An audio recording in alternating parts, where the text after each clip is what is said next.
talk about that right now.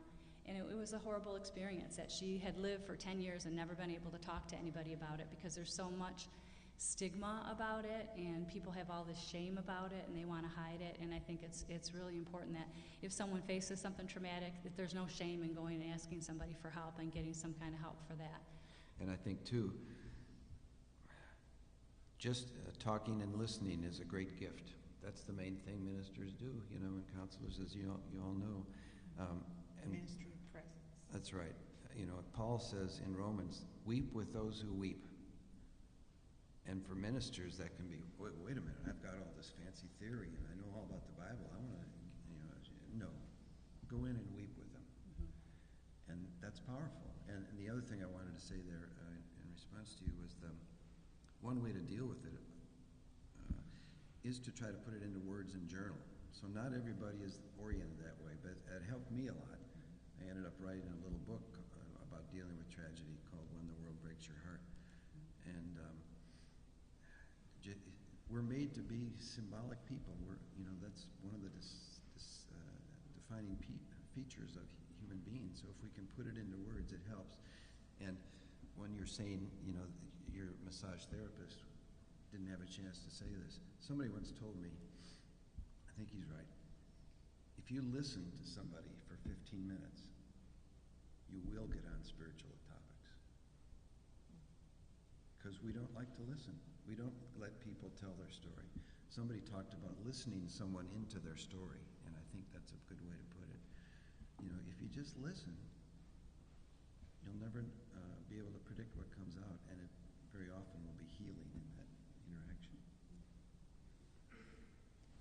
I think on the question of how we maintain a distance at necessary times, I think for me that's in part built into my research lens, so that I can take someone like Lisa and her death, and I can think about how do I use this to inform the work that I do? How do I conceptualize or understand her life and death through the lens of inequality, through the lens of policy planning? How do I take her life experience as she's given it to me to use and use that in a way that can create better conditions for women who come behind her in this process. So for me, that helps me to maintain a kind of, I'm going to say the phrase again, analytical distance, because I'm not in that moment necessarily engaging with my own kind of visceral reaction to what she's going through, that I can take that and channel it into the goals of my work and the sort of outcome that I hope that my work will have, which is to improve services and living conditions for impoverished women with HIV disease. For people working in the medical legal field, where you're pretty much there after the fact, you're not really, unless you deal directly with the families, you're often just dealing with the remains of the people in those kinds of contexts. One of the things I like to do, I teach a forensic science class, and I will bring usually somewhere around 3 or 4 students to see an autopsy. And there'll be students that say, I want to be a pathologist, I want to be a forensic anthropologist. They want to work basically in the death investigation field. And I get different perspectives from students after they see the autopsy. I have some that said, this is actually not something I want to do.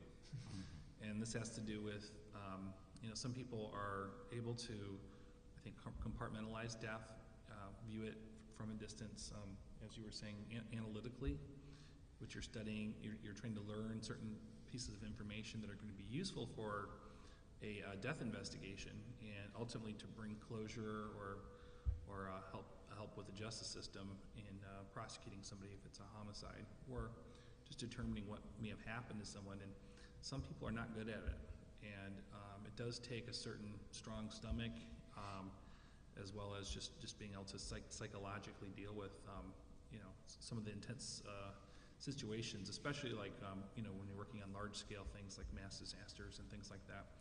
I have worked with people who couldn't handle it and ultimately ended up leaving early from the project because they were just too emotionally affected by the work, or even the stresses of the working conditions. And for me, it's never really been much of a problem. I've been able to compartmentalize that, but what I'd like to really see from students, especially graduate students, is that they have the capacity to deal with what we do.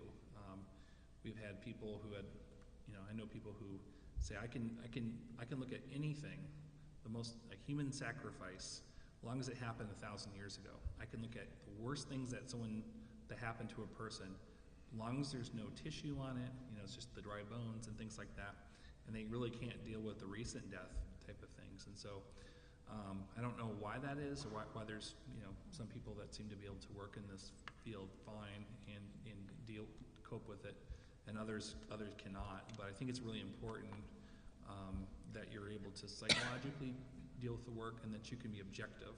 And so when you're working on a genocide investigation, it's really easy to look at who the guilty party is, and when you're looking at remains, you might want to see things that aren't there, like I didn't find a gunshot wound, but maybe this one could be a gunshot wound, and all of a sudden you have people not being objective about the actual science and the evidence. And this really comes through, I think, in my working with attorneys, and I've been called in by the prosecution and also the defense, and I tell them I don't care which side I'm working for, I'm going to say the exact same thing, whether it helps you or not. And there have been times where I've worked with the prosecutors, and I told them what they didn't want to hear, and may have even disagreed with another expert that they had on their team.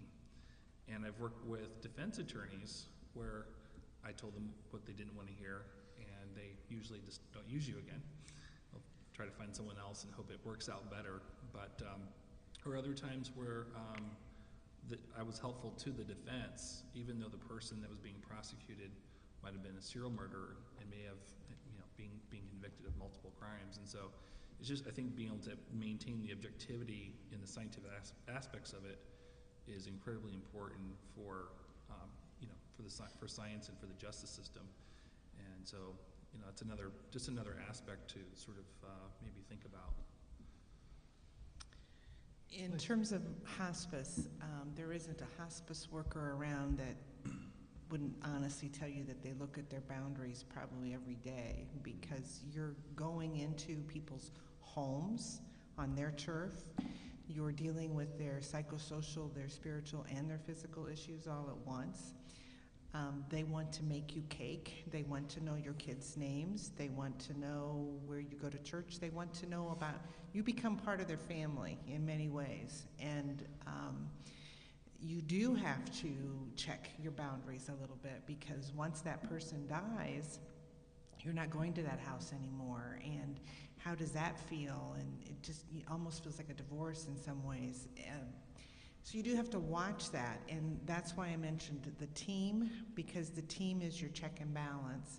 The team helps you keep that balance, and you're not the solo person for that family anymore. You're working as a team, and they'll check you and tell you if you're getting too close. And probably the hardest things I had to do, well, let me say first, most of the people that I hired to work in hospice came to me because they wanted to make a difference. They experienced a really horrible death, or they saw a bad death, either personally or in their professional career, and they wanted to make a difference for people so that people had options and choices when they died. They could do it their way. They could have control over it as much as possible. And volunteers are the same way. A lot of them had lost a loved one, and they wanted to give back, so to speak. And the hardest thing I ever had to do was to rein in a couple volunteers. And I think, in 25 years, I think I only did it twice that I can remember. And this one guy was so sure he knew exactly what this person needed and what they should be doing and how we should be doing it. And he'd march in my office and tell me, Donna, you got to do this, and this is what they need. And I know, because my wife, whatever. And we had to kind of fire him from that case because he was too emotionally attached and too tied up in that case. But I can only say that I can remember just two guys that I had, and it was guys both times. I don't know what that means, but 2 volunteers that I had to rein in, because most people, when you work as a team, the team will check and balance you. And one thing I do want to say is that I liked what you said about it's a privilege, because that's how you have to view this kind of work, is that they are letting you in on something very intimate and personal, and it is truly a gift. And the most you learn how to live, you cannot walk away from that and not be affected with how to live your life, that, you know, each moment counts and there is no guarantee of tomorrow, so just celebrate it. Celebrate the heck out of it, because you just don't know what tomorrow's going to be. I'm struck and impressed by the fact that all the people up here work professionally with death and the circumstances around it. None of you are really trying to prevent it, with possible exception of suicide, with your suicide prevention line. And yet when I look at the audience, aside from the front row here, far more of you are likely to be involved in careers where you are trying to prevent death, where you're trying to fight it through some field of healthcare. How do you prepare people who are going to go out and try to take care of people, try to put off death, and yet eventually it's going to come anyway? Yeah, I've got a couple thoughts on that. I first want to say hospice was very helpful with my mother's death, and so this was down in Georgia, but I just wanted to say it's a beautiful organization. If you don't know about it, you should look into it. But dealing with helping people prepare for it ties in with what Donna was saying about team. In my context, the larger team is the church. And, you know, the church, one of the things it does is help people move through the mourning process. And, you know, it has several different stages, and we won't go into that, but certainly you can differentiate the intense grief versus the longer, more subtler period of mourning. And I think you make that transition from intense grief to subtler mourning when you help people understand what has died and what hasn't. So, I mean, a loved one has gone out of the world, but that does not mean love has. Your sense of peace has been disrupted, but that doesn't mean it will always be that way. So that's what a church can do, is help you see, name the trauma of it. And by the way, funeral services are tremendously important. And some people say, well, I don't want a big fuss made. Well, you know what? It's not for you when you're dead, the dead person. The funeral is for those who survive, and it helps them to move on. So you recall what you want to persevere about that person's life, what you want to persevere, what you want to carry forward. So that's one way the church helps people prepare. And also, if you start living liturgically, following the church calendar, those of you who do that know that we're in the season of Lent. And it started, if you go to the Ash Wednesday service, with the imposition of ashes. The priest or minister makes the sign of the cross on your forehead and says, from dust you came, and to dust you will return. And if you take those words seriously, you can't help but deal with your own death to some extent and be confronted with it. And once I think you deal with your own death, you can help others deal with theirs. I actually see myself as being engaged with the work of helping to prevent death, insofar as my job is to help create solutions to public health problems, right? So it's about improving population health. So I think, in part, when I'm thinking about how I want to work with students and students that I am able to work with so far in my short career, I think part of what I'm stressing is that this work does matter, and it does make a difference, even if you're not seeing the work of medical and cultural anthropologists splashed all over the 5 o'clock news, that it does make a difference.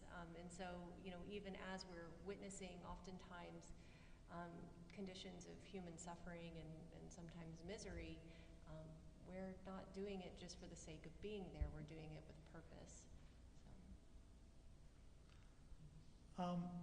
Let's use our remaining time to see if there are questions from the audience. And we have bright lights in our eyes, so it's not really easy to see you, but stick your hand up if you would like to ask any of the panelists a question or a question in general for the group. Yes, please.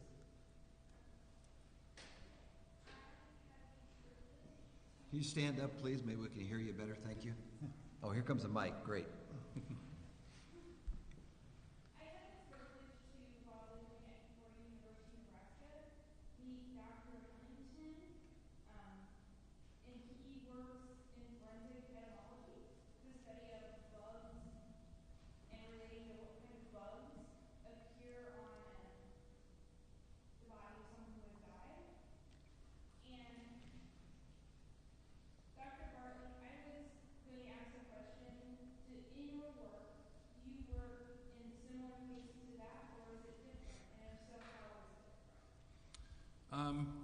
I guess there's a lot of similarities. I do have some colleagues that are forensic entomologists, and any cases where we have any insect evidence, we do bring them in to assist on the case.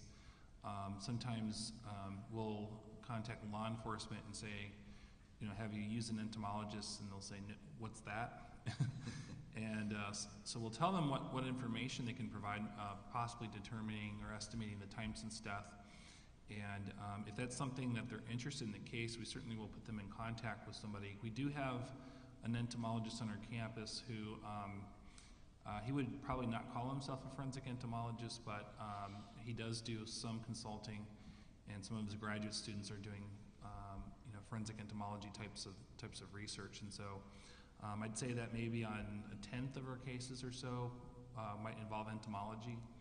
And in addition, even things like forensic botany, when there's botanical evidence that might be useful for estimating time since death, or other useful information for a case.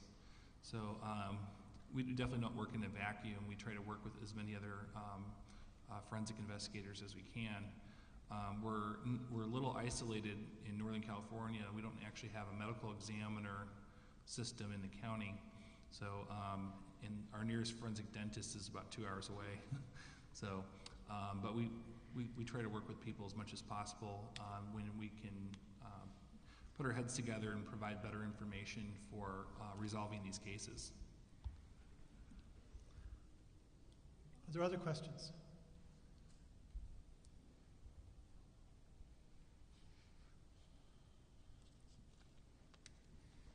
Hasn't our own Dr. Naraki done some work in that entomology field in terms of what kind of bugs grow at day 1 and day 6 Not and personally, 7? but we have had a faculty member as an adjunct with us. I haven't seen him for a number of years who does that. I saw something about that over the years. Yeah. Okay. Daphne here in the front row.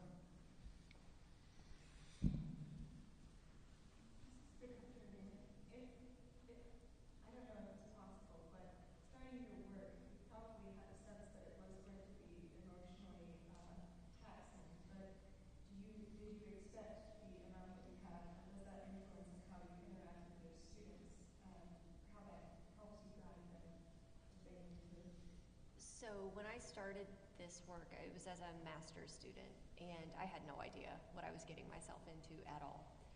And really, honestly, still, I worry about having the kind of emotional depth that it takes to really hear and understand what it is that women are showing and telling me through the course of our work together. And so the second part of your question about students was how I bring that to bear on working with them. Is that correct? How I guide them. So I haven't had students that I've guided through the process of research yet, but I do think about sort of how I could sort of effectively channel my own struggles to come to terms with how I do my work in order to facilitate their own work. But I also think that it's highly personal. And it has a lot to do with rapport building and establishing trust between yourself and research participants, the extent to which they allow you into their lives. So in some cases, you grow very close with someone and you're with them through a very intense journey. In other cases, you're more at arm's length. And so it's so highly specific that I think that it's, in the case of cultural anthropology, it's each researcher's own journey to an extent. Anyone else?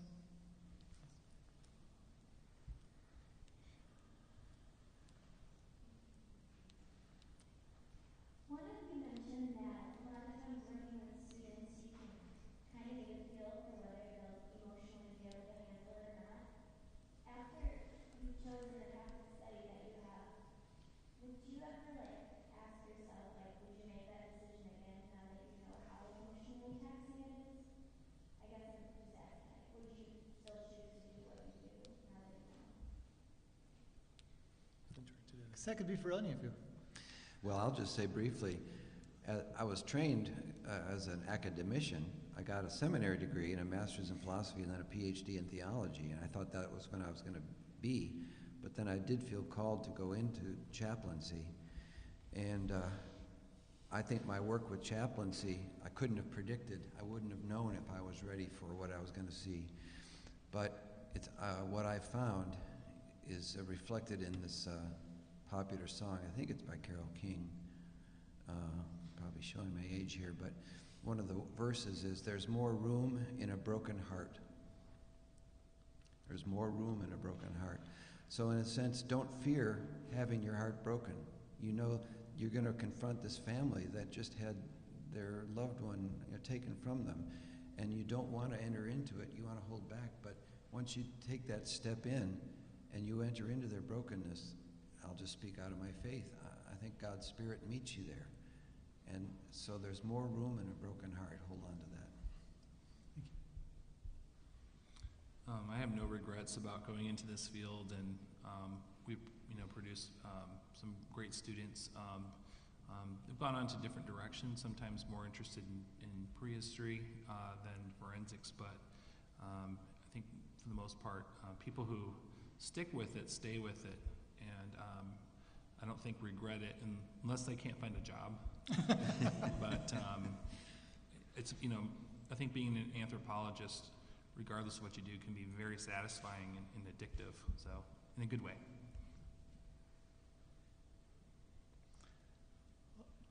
Any other questions from the audience? Yes.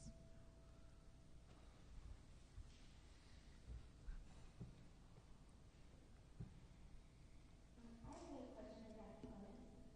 You say you work with families and that you have a faith in yourself and that you pray for them. Do you ever talk to them about that, or is that something you keep more separate from your life work? I'm sorry, who was that directed to?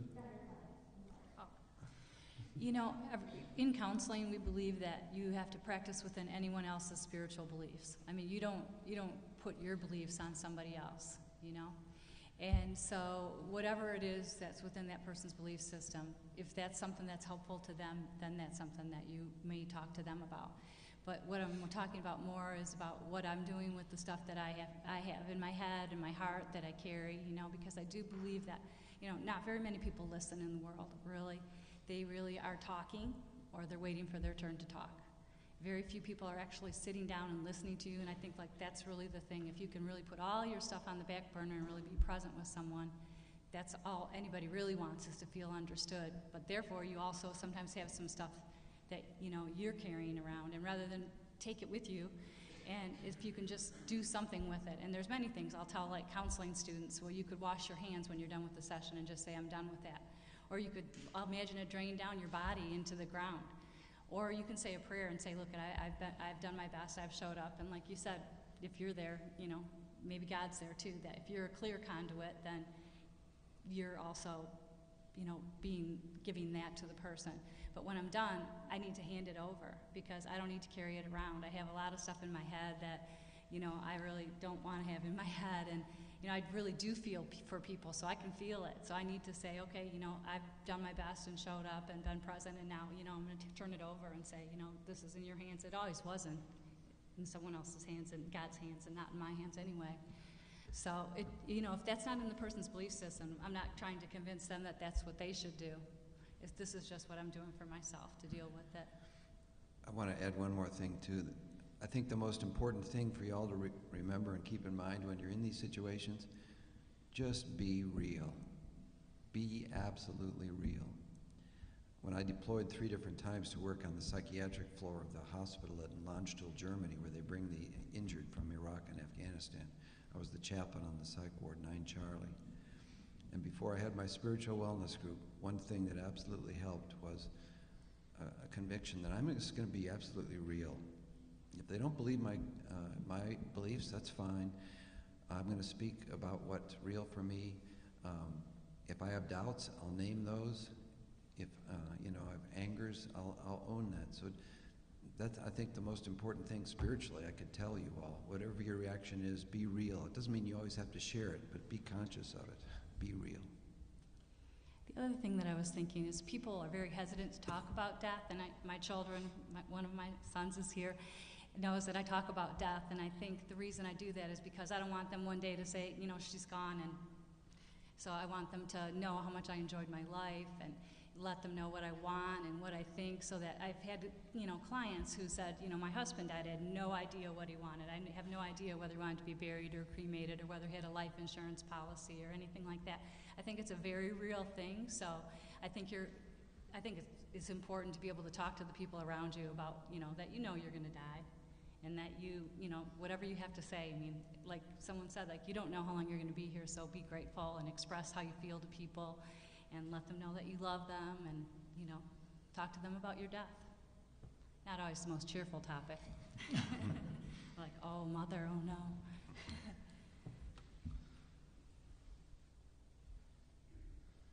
Well, I'm going to claim the privilege of the last question. I'm going to direct this one to Donna, because you used a phrase that I think a lot of people probably haven't heard, but might need a little more explanation. What is a good death? A good death is a death how that person wants to die. That's how you define it. So you have to find out what they want. I'll give you an example of my mom. When my mom died, she, in northern rural Indiana, for her it was to be surrounded by all of us. We were all there. And she loved this gospel quartet. So we cranked that sucker up as loud as we could get it, and we all sat around her bed and listened to that gospel quartet, which I don't really care for too much. But, we did it because that's the way my mom wanted to be, with all of us there. Other people, I've had some people that just wanted certain loved ones there, or they wanted to resolve some things before they died. We had an ex-wife and a daughter on each side of the bed, and they were arguing about stuff, and the guy just lingered and lingered and lingered until finally they made peace, and just like that, he died. So the good death for him was getting his family together and resolving it. For me, a good death would be if I had family around me and I just slowly... Has all of you ever seen a death before? Has anybody ever watched someone die?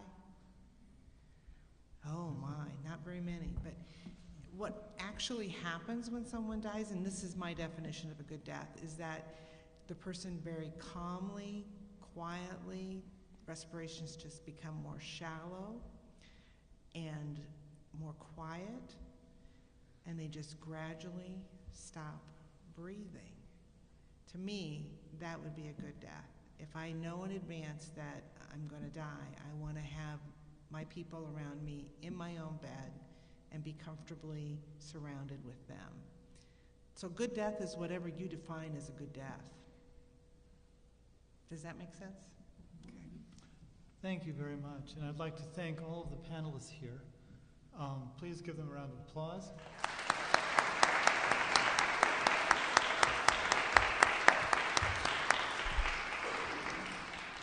And I'd like to thank all of you for coming. So go out and live a good life.